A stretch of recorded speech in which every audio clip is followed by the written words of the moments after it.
Municipal કમિશનરને મુખ્યમંત્રીનું તેડું આવ્યું છે। મ્યુનિસિપલ કમિશનર દિલીપ રાણા પાસેથી મુખ્યમંત્રીએ સ્થિતિ જાણી છે। વિશ્વામિત્રી નદી કાંસપના દબાણો અને પૂર મુદ્દે સવાલો કરાયા છે। મુખ્યમંત્રીએ દબાણ અને પૂરની સ્થિતિની જાણકારી મેળવી છે। પૂર બાદ લોકોમાં ફેલાયેલા આક્રોશને ઠાલવવા મુખ્યમંત્રી મેદાને આવ્યા હોવાની પણ ચર્ચા છે।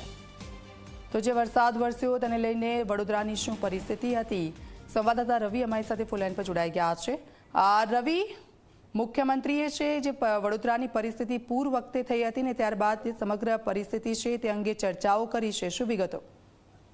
બિલકુલ દીક્ષિતા, વાત કરવામાં આવે તો વડોદરામાં જે પૂર આવ્યું અને પૂર બાદ વિશ્વામિત્રી નદી અને વરસાદી કાંસ પર દબાણોને લઈને જે રાજકારણ શરૂ થયું છે અને લોકોમાં જે આક્રોશ છે તેને ઠાલવા માટે હવે મુખ્યમંત્રી મેદાનમાં આવ્યા છે અને મુખ્યમંત્રી દ્વારા ગઈકાલે વડોદરા મ્યુનિસિપલ કમિશનર દિલીપ રાણાને ગાંધીનગરનું તેડું મોકલવામાં આવ્યું હતું અને સાંજના સમયે તેઓ મુખ્યમંત્રી કાર્યાલય પહોંચ્યા હતા અને ત્યાં મુખ્યમંત્રી સાથે તેમને બેઠક કરી હતી।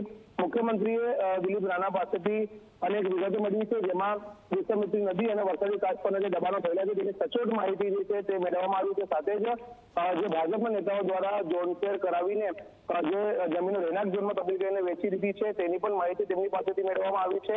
એટલું જ નહીં, પરંતુ હવે લોકોના આક્રોશને કઈ રીતના ઠાલી શકાય, કઈ રીતના દબાણો તોડવા માટેની કાર્યવાહી શરૂ કરી શકાય તે તમામ પ્રકારની જે માહિતી છે તે મેળવીને જરૂરી સૂચનો પણ મુખ્યમંત્રીને કર્યા છે। ત્યારે મુખ્યમંત્રીએ મ્યુનિસિપલ કમિશનરને કર્યા છે। ત્યારે જોવું રહ્યું કે હવે આગામી સમયમાં વડોદરા શહેરમાં કયા પ્રકારની કાર્યવાહી કોર્પોરેશન તંત્ર દબાણો લઈને કરે છે। જી બિલકુલ, આભાર રવિ સમગ્ર વિગત બદલ। તો આપણે જોયું હશે કે જે વરસાદ વરસ્યો તેમાં જે પાણી વિશ્વામિત્રીના તમામ જગ્યા પર ફરી વળ્યા હતા, લોકોમાં એક રોષ જોવા મળ્યો હતો ને ત્યારબાદ રાજકારણ તેને લઈને શરૂ થઈ ગયું હતું। ત્યારે હવે મુખ્યમંત્રીએ આ તમામ પરિસ્થિતિ અંગે ચર્ચાઓ કરી છે।